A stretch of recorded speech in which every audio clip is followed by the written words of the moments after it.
Hello, everyone. We're going to be reading Chapter 9, The Founding of Narnia, from The Magician's Nephew by C.S. Lewis. All right. The lion was pacing to and fro about that empty land and singing his new song. It was softer and more lilting than the song by which he had called up the stars and the sun, a gentle, rippling music. And as he walked and sang, the valley grew green with grass.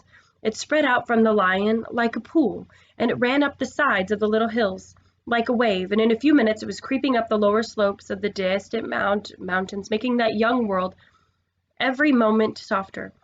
The light wind could now be heard ruffling the grass. Soon there were other things besides the grass. The higher slopes grew dark with heather.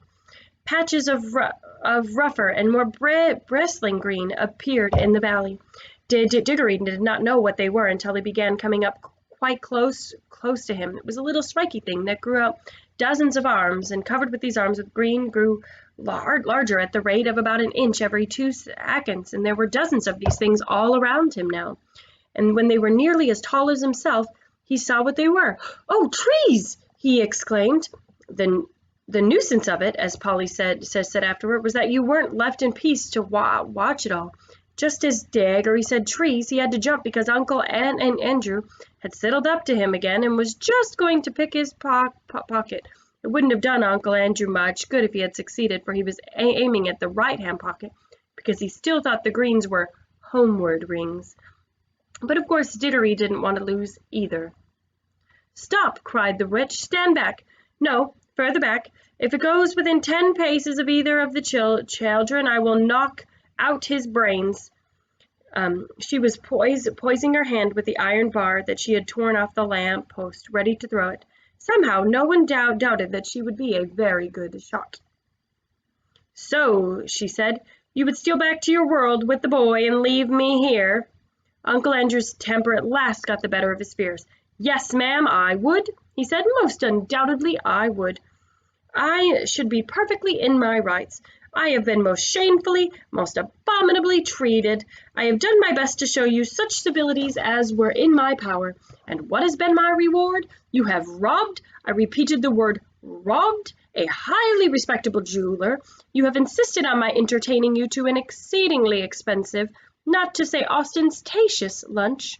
And though I was obliged to pawn my watch and chain in order to do so, and let me tell you, ma'am, that none of my family have ever been in the habit of frequenting pawn shops, except my cousin Edward, and he was in the yeomanry. During that indigestible meal, I'm feeling the worse for it at this very moment. Your behavior and conversation attracted the unfavorable attention of everyone present. I feel I have been publicly disgraced. I shall never be able to show my face in that restaurant again. You have assaulted the police. You have stolen. Oh, stow it, governor. Do stow it, said the cabby, watching and listening to things at present, not talking. And there was certainly plenty to watch and to listen to. The tree which Diggory had noticed was now a full-grown beech, which branches swayed gently above his head. They stood on cool green grass, sprinkled with daisies and buttercups. A little way off along the riverbank, willows were growing. On the other side, tangles of flowering currant, lilac, wild rose, and rhododendron closed in, and the horse was tearing up delicious mouthfuls of new grass.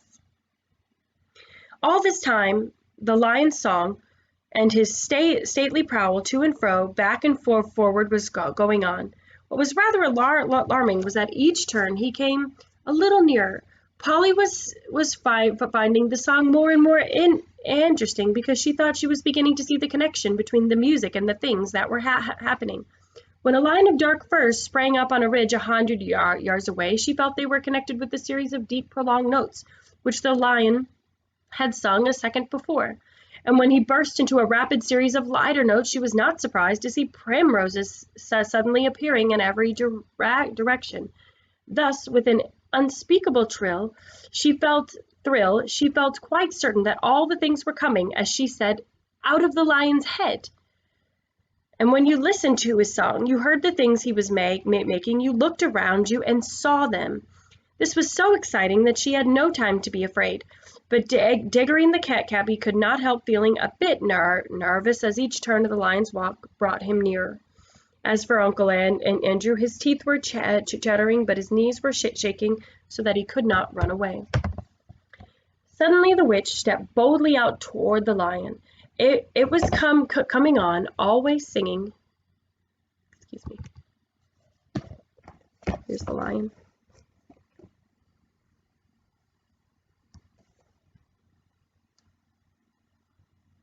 It was coming on, always singing with a slow, heavy pace. It was only 12 yards away. She raised her arm and flung the iron bar straight at its head. Nobody, least of all Jadis, could have missed at that range. The bar struck the lion fair between the eyes. It glanced off and fell with a thud in the grass. The lion came on. Its walk was neither slower nor faster than before, but you could not tell if it even knew it had been hit. Though its soft pads made no noise, you could feel the earth shake beneath their weight. The witch shrieked and ran, and in a few moments she was out of sight among the trees. Uncle Andrew turned to do likewise, tripped over a root, and fell flat on his face in a little brook that ran down to join the river.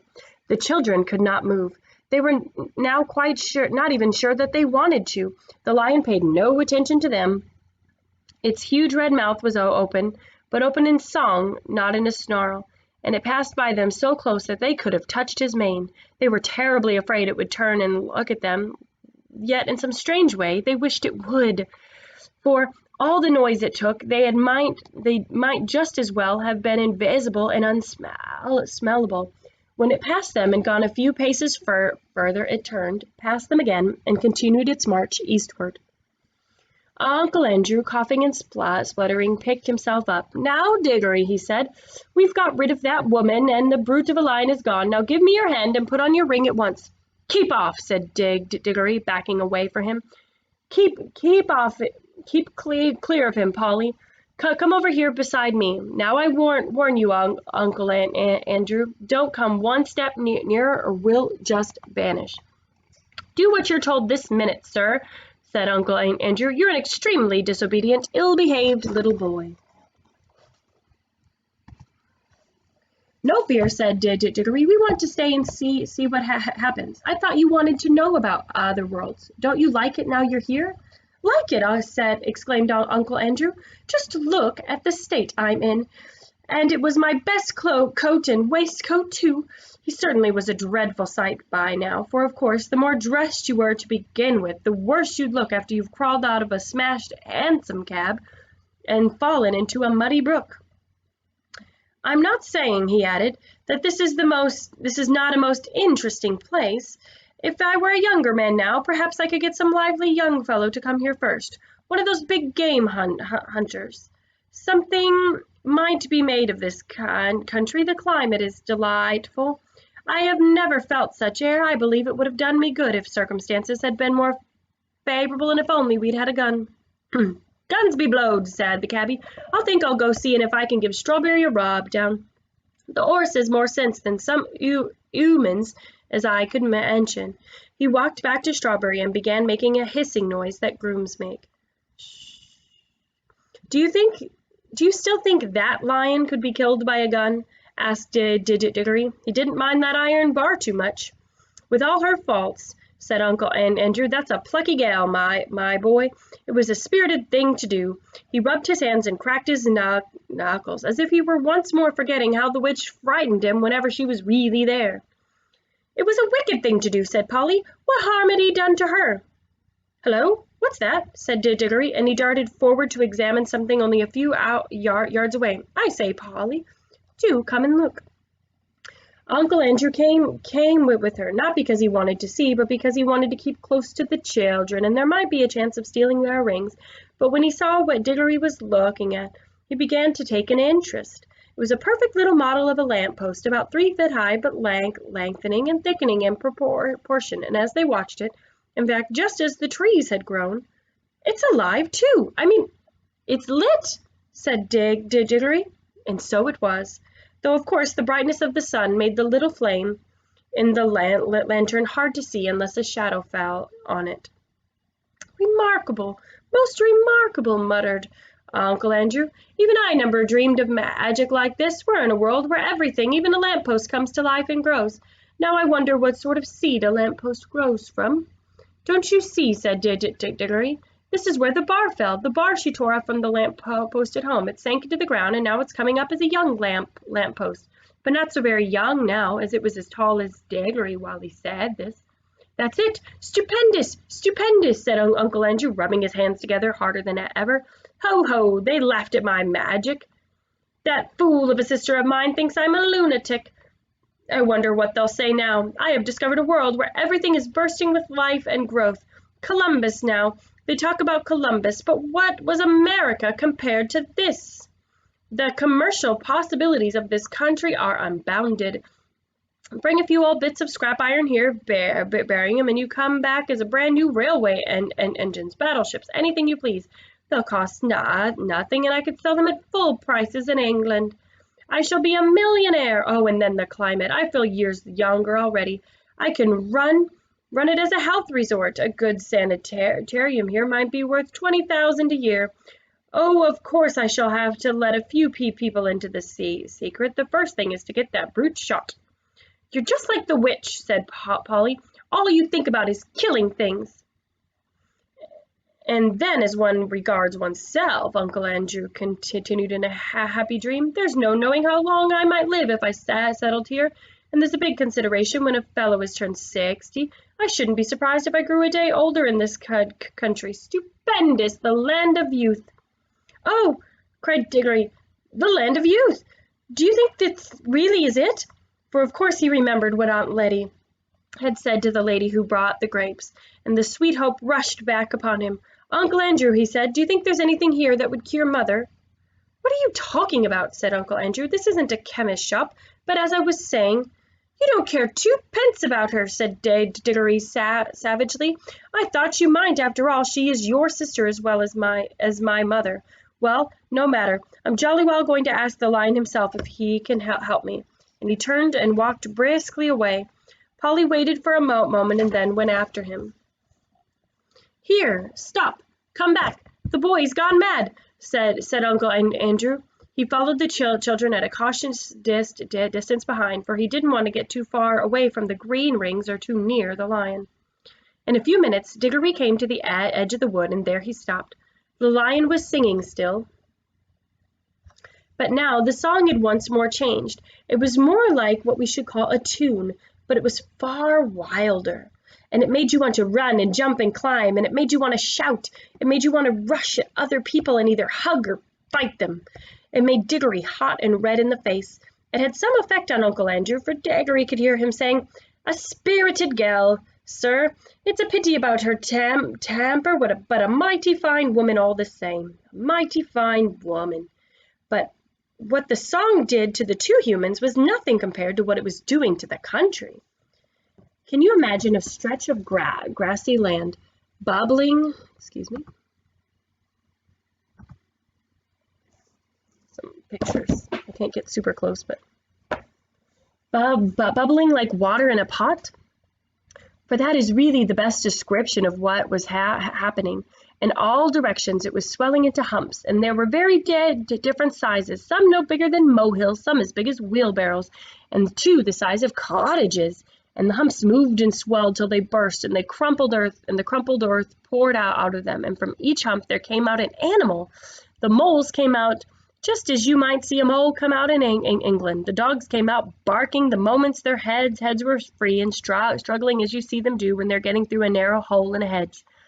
The stags were the strangest to watch, for of course the antlers came up a long time before the rest of them. You can kind of see them here. Find it again. The antlers came up a long time before the rest of them, so at first Diggory thought they were trees. The frogs who came up near the river went straight into it with a plop plop and a loud croaking sound.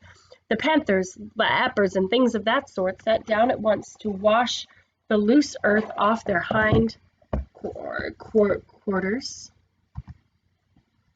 and then stood up against the trees to sharpen their front claws.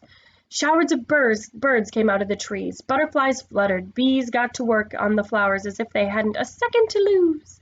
But the greatest moment of all was when the biggest hump broke like a small earthquake, and out came the sloping back, the large wise head, the four baggy trousered legs of an elephant.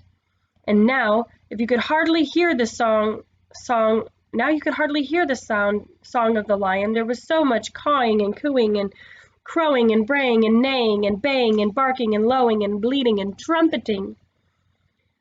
But though Diggory could no longer hear the lion, he could see it. It was so big and so bright he could not take his eyes off it. The other animals did not appear to be afraid of it. Indeed, at that very moment, Diggory heard the sounds of hoofs from behind. A second later, the old cab horse trotted past him and joined the other beasts. The air apparently suited him as well as it had suited Uncle and Andrew. He no longer looked like the poor old slave he had been in London. He was packing up his feet and holding his head up straight. And now, for the first time, the lion was quite silent. He was going to and fro among the animals, and every now and then he would go up to two of them, always two at a time, and touch their noses with his, and he would touch two beavers among all the beavers, two leopards among all the leopards, one stag and one deer among all the deer, and leave all the rest. Some sorts of animals he passed over altogether, but the pair which he had touched instantly left their own kinds and followed him. At last he stood still, with all the creatures whom he had touched come and stood in a wide circle around him. The others whom he had not touched began to wander away. Their noises faded gradually into the distance. The chosen beasts who remained now were utterly silent, all with their eyes fixed intently upon the lion. The cat-like ones gave an occasional twitch of the tail, but otherwise all were still. For the first time that day there was complete silence, except for the noise of running water. Diggory's heart beat wildly. He knew something very solemn was about to be done. He had not forgotten about his mother, but he knew jolly well that even for her he couldn't interrupt a thing like this. The lion, whose eyes never blinked, stared at the animals as hard as if he was going to burn them up with a mere stare, and gradually a change came over them. The smaller ones, the rabbits, the moles, and such, grew a good deal larger. The very big ones, you noticed it most with the elephants, grew a little smaller. Many of the animals sat up on their hind legs, most with their heads on one side as if they were trying very hard to understand. The lion opened his mouth, but no sound came from it. He was breathing out a long, warm breath. It seemed to sway all the beasts as the wind sways a line of trees. Far overhead, from beyond the veil of the blue sky, which hid them from the stars, sang again a pure, cold, difficult music, and there came a swift flash like fire, but it burnt nobody, either from the sky or from the lion itself, and every drop of blood tingled in the children's bodies, and the deepest, wildest voice they had ever heard was saying, "Narnia, Narnia, Narnia, awake, love, think, speak, be walking trees, be talking beasts, be divine waters."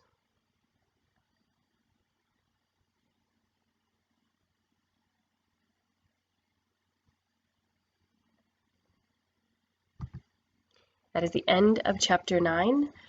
Tomorrow's chapter 10, the first joke and other matters. I'm loving this book. I mostly just want to know, what do you think of Uncle Andrew's and the witch's behavior? How did they behave in this chapter?